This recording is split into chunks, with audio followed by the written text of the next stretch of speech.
Շատ լավ, ես հիմա արդեն հիվանդության եւ հացադուլի այս զուգորդված իրականության մասին խոսեմ, երեք ես լայվի ռեժիմով եմ դրա մասին խոսել, հիմա այս ձևաչափով, տեսեք, խնդիրները, բնականաբար մանրամասներ չեմ կարող բժշկական հայտնել, բայց խնդիրները արձանագրված են եւ քրեակատարողական բժշկության կենտրոն պողակում արդեն փաստաթղթերը առկա են համապատասխան։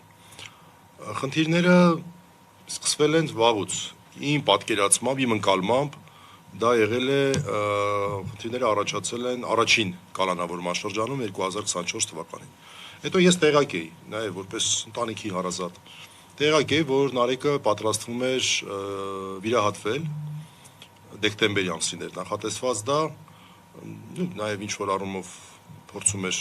այնպես անել, որ իր հանրային գործունեությանը շատ չխոչընդոտի, որտեղ ինքը բավական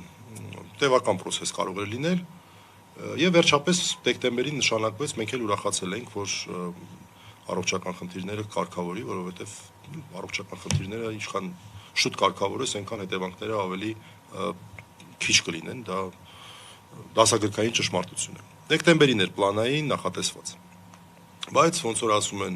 շաբաթ-ուրբաթից շուտ եկավ եւ նոյեմբերի 13-ին բացարձակ ապօրինի Նարեկ Սամսոնյանը եւ Վազգեն Սաղաթելյանը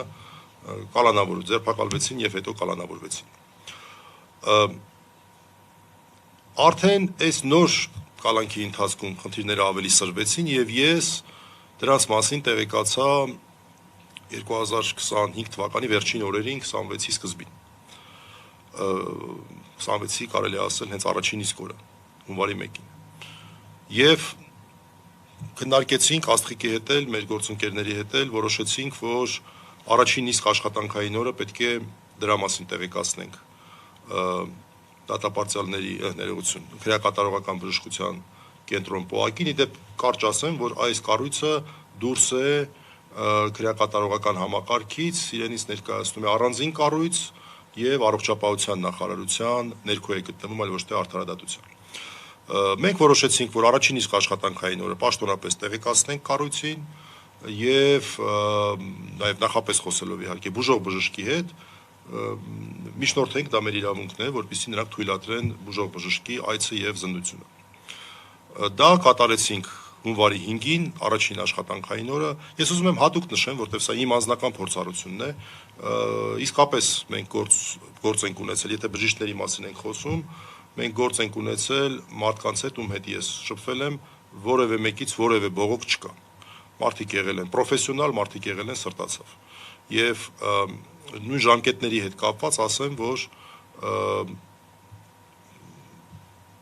չենք կարող մեղադրել տենց շատ ուշացնելու մեջ, որտեղ ամսի 5-ին դիմումը մուտքագրեցինք, առանձին խոսեցի, նշեցին, որ լրացուցիչ փաստաթղթեր են պետք արագացնելու համար, դրանք ամսի 7-ին մուտքագրեցինք, բայց ես հատուկ ասեմ, որ ես կարծում եմ, որ սրա կարիքը չէր լինի, ուղղակի տենց հաճախ են լինում, որ փաստաբանները ինչ-որ քայլեր են անում, որի կարիքը չի լինում, որտեղ մենք նորից ասեմ, վստահ ենք, որ ամսի 9-ին Նարեկը հայտնվելու է տանը առնվազն տնային կալանքի պայմաններում, դա վատագույն տարբերակներ, որ մենք քննարկում էինք, որտեղ վերակնիչը արդեն տնային կալանքի մասին խոսել էր նոյեմբերի 13-ի դրությամբ, եւ այս որոշումը երբ ամսի 9-ին կայացվեց, մենք այսպես ստիպված եղանք մեր արդեն իսկ ներկայացված փաստաթղթերով սկսված գործընթացը առաջ տանել։ Ըստ կարգի Նարեկի բժիշկը, որի մոտ ինքը բուժում էր անցնում, թույլատրեցին այցելեց, նաև բժշկի գրաֆիկին համապատասխանեցնելու առումով այդտեղ մեկ օր, այդ 10 օրից մեկ օրը մեր վրա էր, որտեղ նա թույլատրությունը կար արդեն երկուշաբթի օրը։ Երկուշաբթի օրը կար, երեքշաբթի օրը նախատեսված էր այցելություն, բայց չհաջողվեց, չորեքշաբթի օրը այցելեց։ Չորեքշաբթի օրը այցելեց եւ ընտանիքի անդամներից ես տեղեկացա եմ, որ եւ նաեւ բժիշկներից տեղեկացա, որ բավական արագ, ես հիմա տերմինների մեջ չեմ ուզում մտնել, այստեղ բժշկական տերմիններ կան, կարող է ինչ-որ մի բառ ասեմ, որ այնքան էլ այսպես ճիշտ չլինի, բայց ամեն դեպքում այսպես կենցաղային լեզվով ասեմ, որ բժշկի